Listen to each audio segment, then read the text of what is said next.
Det kan være egne ambitioner, der er for høje, og dermed aktiverer eksamensangst. Det fortæller psykoterapeut Marianne Lykke. Den måde kan man sige, man fortolker eksamenssituationen på. Fordi nu skal jeg jo ind og tale med dig, og jeg er sådan lidt, jeg skal lige have lidt vand og sådan, ikke? Og det betyder, at nu går jeg op i omdrejninger, mit system går op i omdrejninger, og det gør det, fordi jeg skal præstere nu. Jeg skal lave noget, der er vigtigt og i orden, ikke? Det kan jeg gøre med en sådan grad af aktivering eller angst, at jeg har adgang til alt det, jeg ved og kan. Så det skal nok forhåbentlig gå nogenlunde. Går det meget godt indtil nu? Det går meget godt. Og angst er en menneskelig grundfølelse. Den er jo øvrigt universel, så den gør os dybt menneskelige. Og der er den rigtig hensigtsmæssige. Den siger til mig, du skal være opsat, at der er noget usædvanligt. Gå lige lidt op.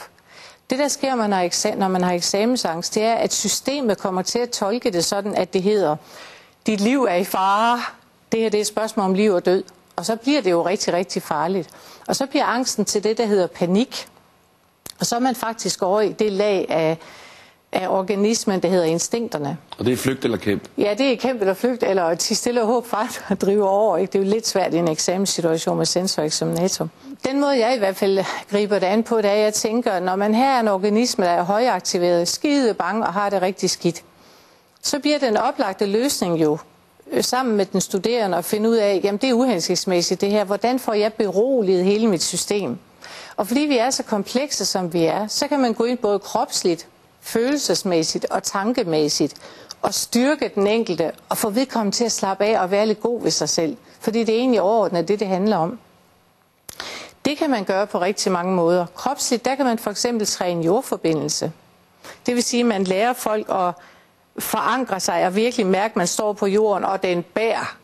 Fordi, jeg ved ikke, om du kender, hvis man bliver rigtig nervøs, så ligesom om man går ovenud af sig selv og forlader sig selv, ikke? Så det med at have jordforbindelsen i orden er vigtigt. Det med at have et afspændt system er vigtigt, og det kan man få via sit åndedræt. Der er mange forskellige måder at gøre det på. Det lader jeg være afhængig af, hvem jeg taler med. Så altså, man kan gøre rigtig mange ting på det område. Selv når man får den der voldsomme paniske angst, så kan man faktisk via et bestemt åndedræt bremse angsten.